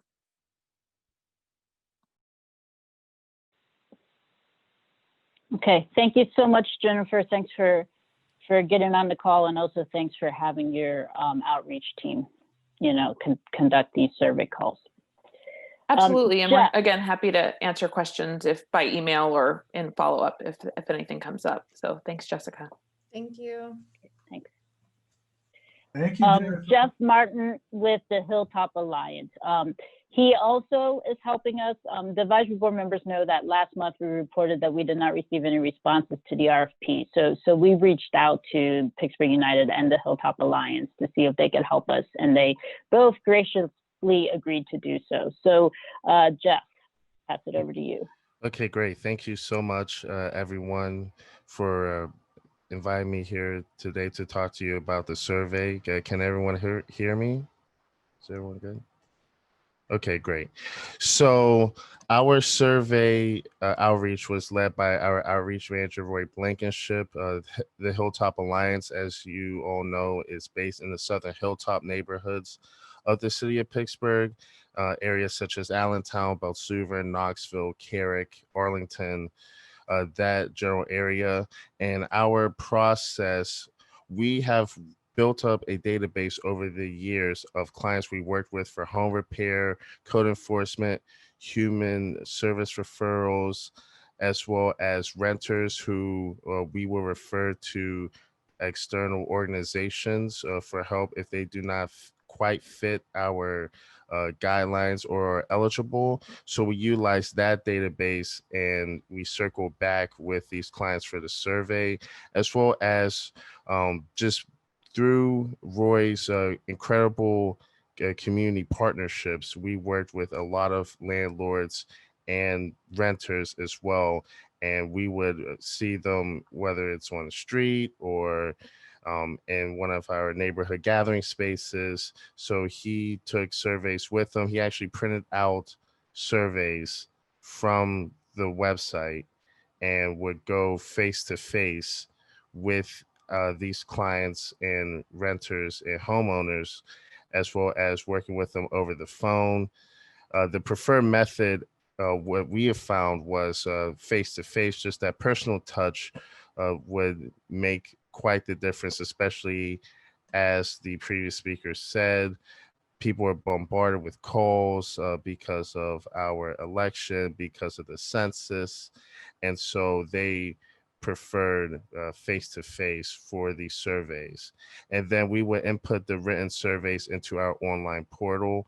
And according to Roy, we have reached out to between 75 and 80 people and received 60 surveys out of that pool. And we're continuing to work with people until the end of the day tomorrow.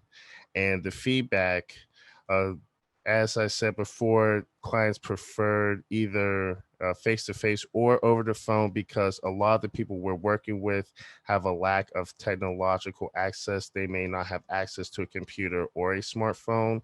We found that we work with a lot of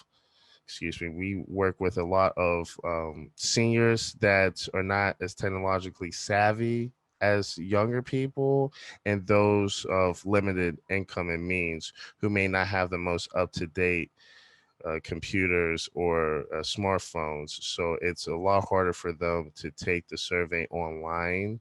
And so we would go out and reach out to them and either call or go face to face. And we also found that few respondents wanted to provide additional comments. They pretty much just did the survey, and when asked to discuss other issues in their own words, they said they would rather not. And finally, while the timeline was really tight for us this year because of the RFP being issued combined with COVID challenges, there were some issues, but we're happy and proud to say that we got these 60 responses in just 10 business days. So that's all I have. Does anyone have any questions for me? Yes, I have a question. This is Derek. Jeff, what was there like a common theme of the respondents of, things that they were most focused on? A lot of our clients, of the people that we reached out to, a lot of them were saying that they really could use assistance with fixing their houses up, because a lot of these homeowners, as well as renters who may not be eligible for HAP per se, but their landlords may work with URA in other ways. They live in older housing stock, especially now with the weather changing. There's a lot of concerns about roofs, about appliances, especially furnaces. So there's a lot of people who are interested in home repair services. Okay. Anyone else? Okay. Yes, anybody else?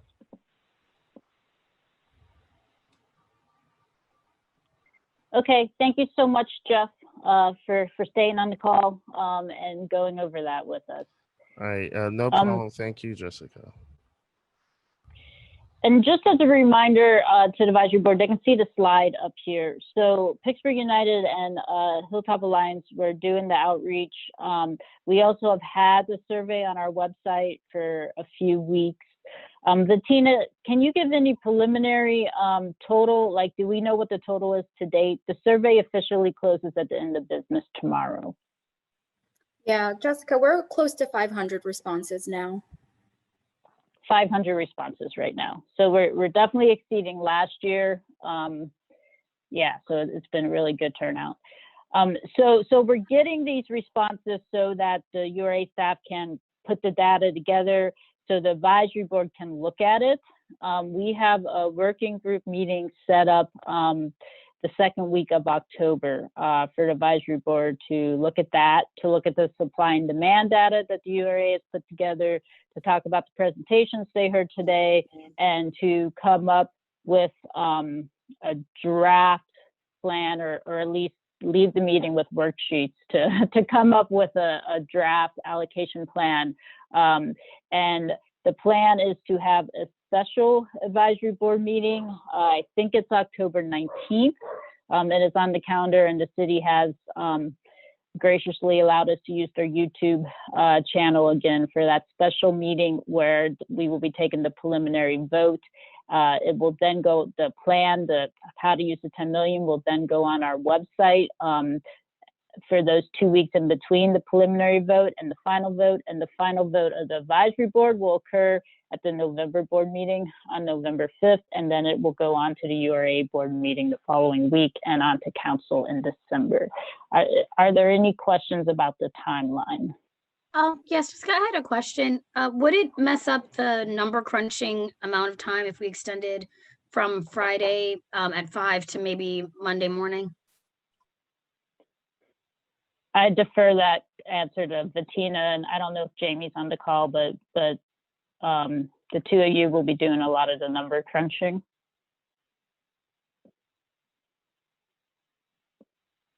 I don't think it should be a problem, Kelly. But I'll discuss this with Jamie. If I think if you would like the extra time to collect survey responses over the weekend, I think that should be fine. Yeah, I'm thinking there's going to be a lot of, given where we are in the scheme of the election and everything, there's going to be a lot of public outreach and things like that happening over the weekend that we might be able to capitalize on if we, throw this on with some other activities that people are doing in communities. Sure. Sure, that makes sense. Any other questions as to the timeline? Just one more thing to add, Jessica. So the advisory board is meeting, I think, on the 13th to do the internal working group. But we will have a memo out to the advisory board by the 9th that will compile the survey results. Great. So the advisory board has a couple days to look at it before we get together to meet on the 13th. Yeah. Great. Okay, well, it is 10:53. So I have a question for the city technology folks. Are we allowed to go 10 or 15 minutes over? Sure, that's no problem. Okay, and then so my next question is to the advisory board members. Can people stay until 11:20-ish so that we can quickly kind of run through the rest of the presentation? I'll make it work, Jessica. Sure. Yes. I'll try, Great. Jessica. Thank you. I may have to cut out depending on how long we actually go. So reluctantly, if you don't mind me scowling. I can definitely stay. Okay. Same here, Jessica. I might have to leave depending on how long it goes. Okay, great. So what Jeremy and I will do is we will run through these slides kind of at record speed because I looked and I saw that a lot of the panelists had to get off the call, but a couple of them stayed on. So I still want to have a question and answer period at the end where the advisory board can ask about these slides or they can ask any remaining questions to the remaining panelist members. So we're going to fly through these. But what we wanted to basically show, and we can talk about this in more detail at the working group meeting with the advisory board on the 13th, but is from a URA side, just from operating the programs, what are we seeing as supply and demand for your programs that we have right now? So next slide. So I'll let Jeremy do the first couple of these slides related to the consumer programs.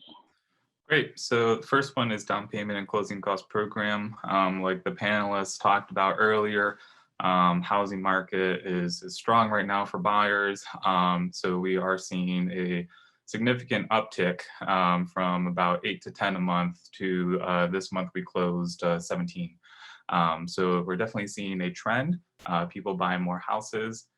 So the chart on the right kind of gives a breakdown of when we expect to spend down the remaining 2019 HOF funding. That's where we're in right now, where HOF 2020 will take us, and then what we need to take us through March 2022.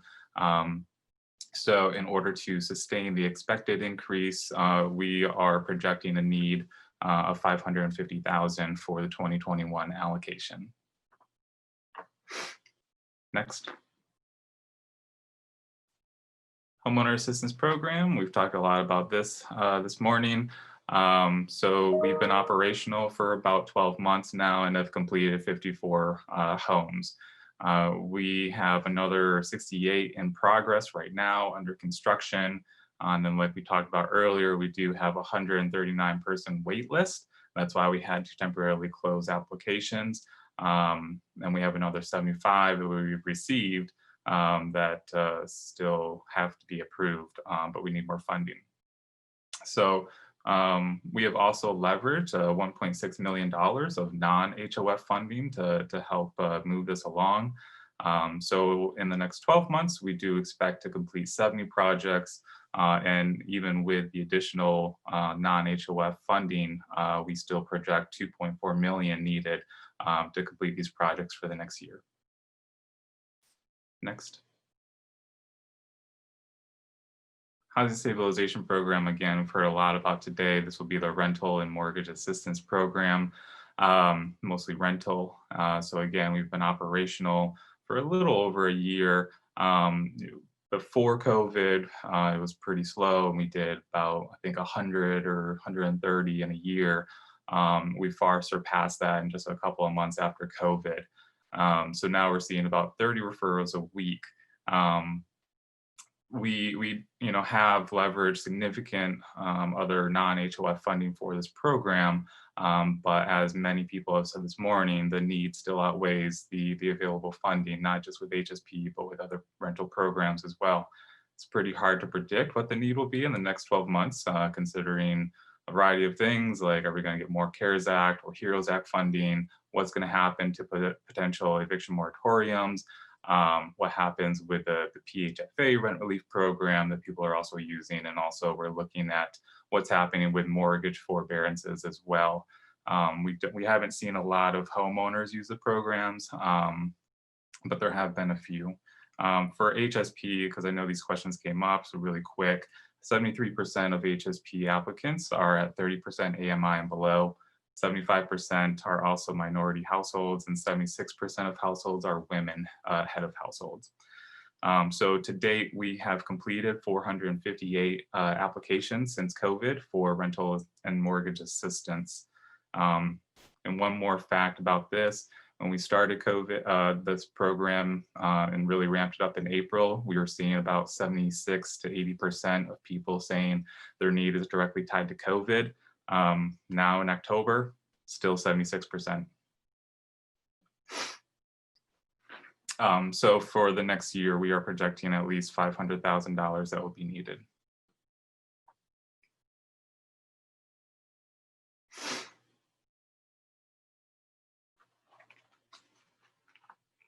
Jessica?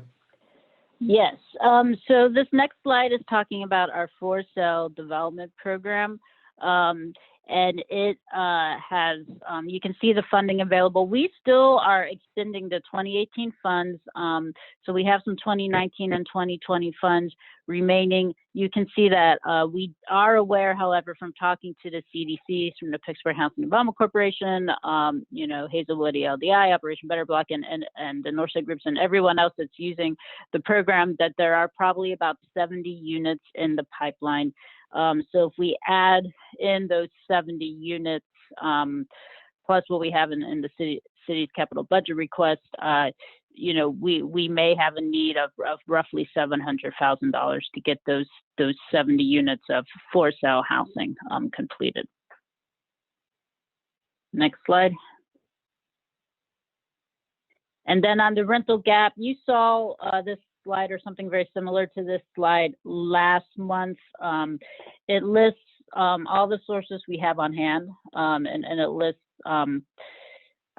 basically what we know to be the demand for these sources, and we are anticipating a projected need of $4 million from the HOF in order to cover the tax credit deals and the other projects, including community-based projects like similar to the ones Rick Swartz talked about.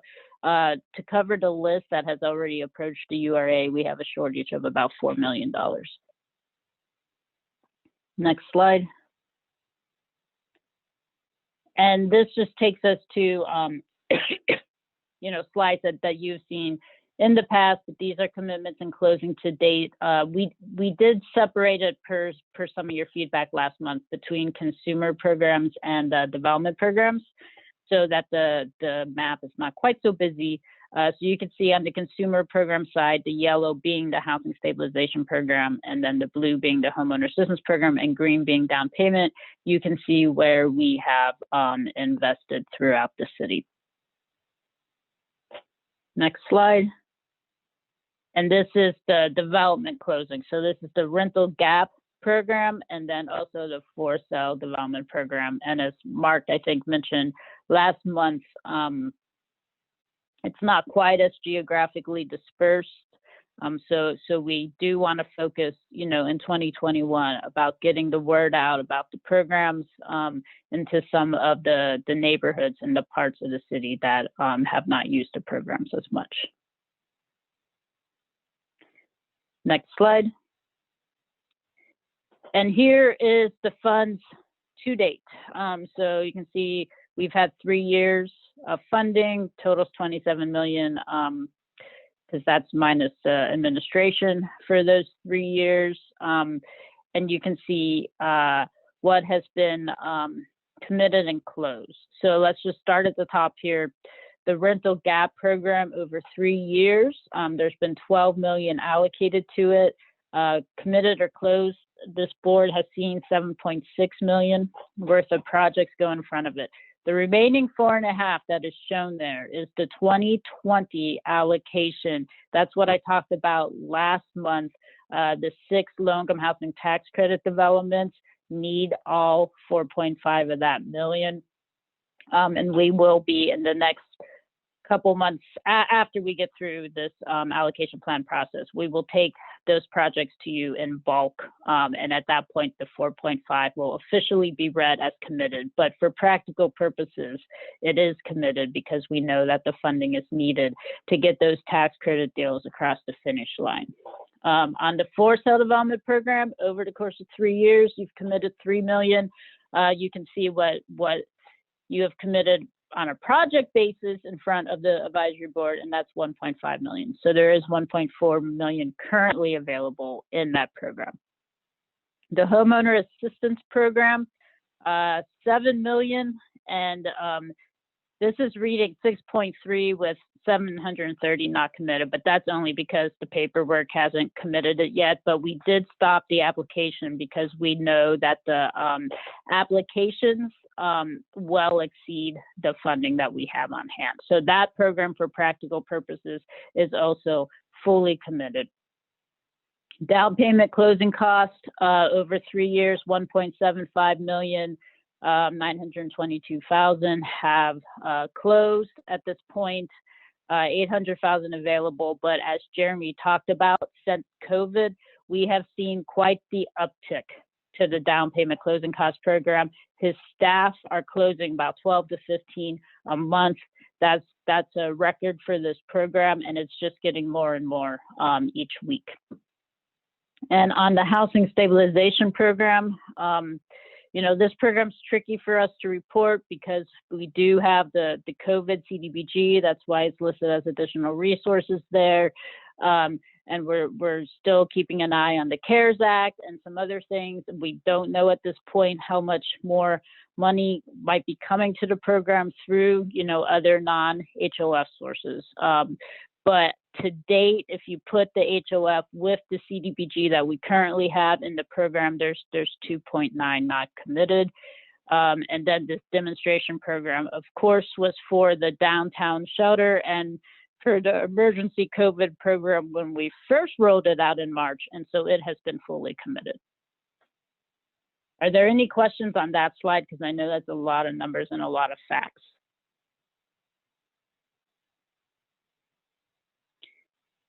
Okay, next slide, Bettina. Oh, sure, go ahead. For the rental gap, are there any projects that we're not going to be able to fund that have requested funds or submitted applications or inquired? Possibly. Because it'd be helpful to have the whole picture regarding that. So yeah, okay, we will work on that for you for a couple of weeks. So just to kind of highlight that a second, we have, technically officially closed the rental gap program, knowing that we need that 4.5 million to fill the low-income housing tax credit awards that were announced. So we have basically just been telling folks when they call, that we're temporarily closed.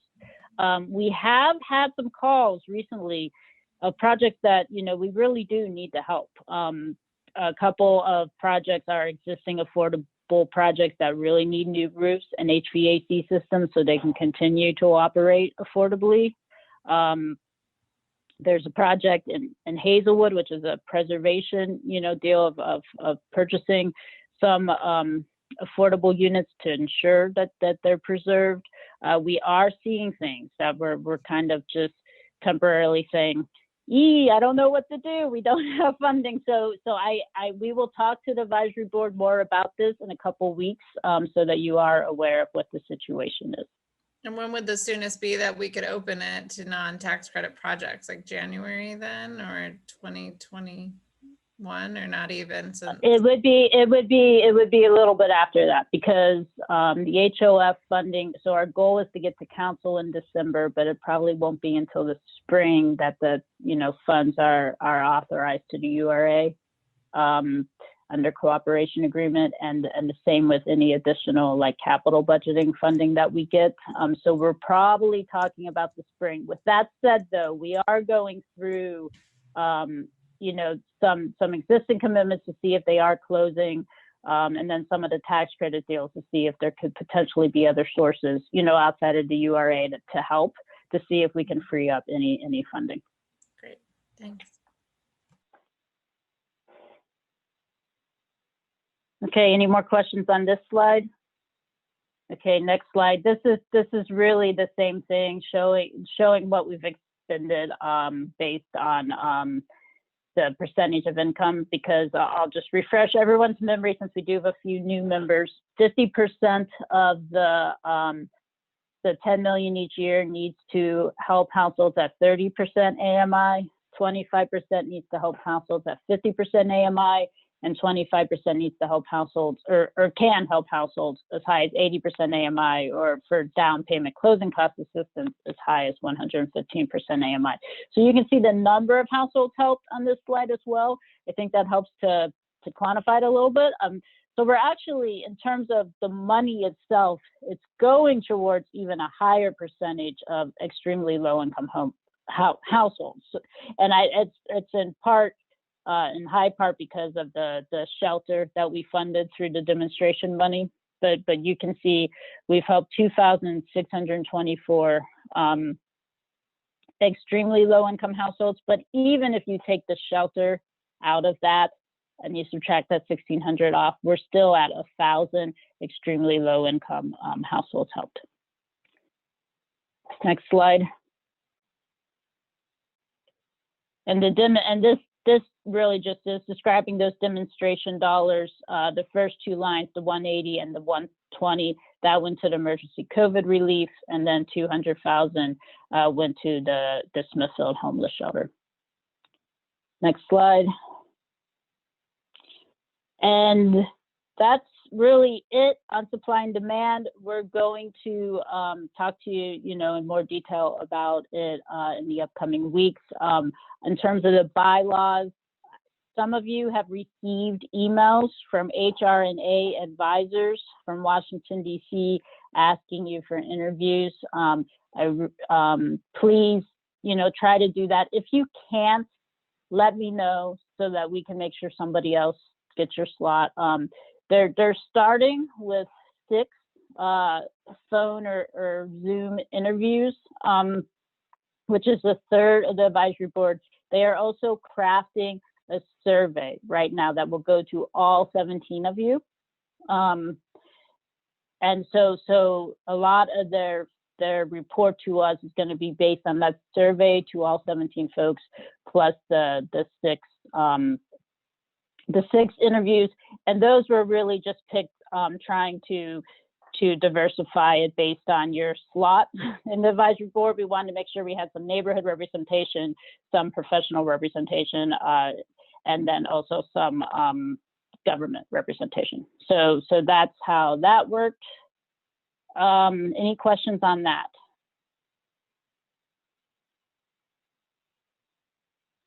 Okay, next slide. This is just saying that we are having a special meeting October 19th to approve the preliminary vote of the HOF allocation plan.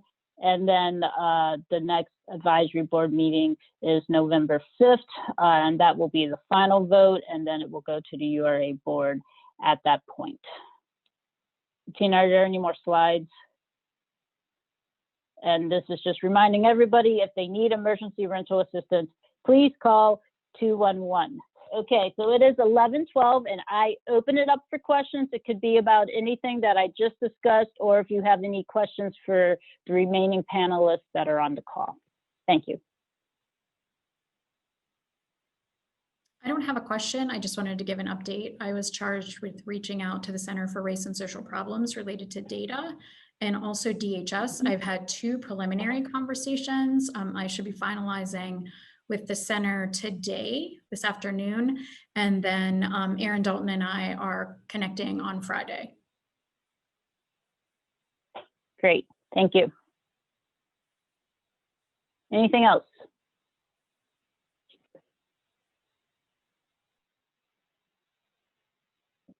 I can't see everybody, so shout it out if you do. Okay, I'm not hearing anything. So with that, I ask someone to make a motion for adjournment. Wait. One, I was on mute when I was shouting out.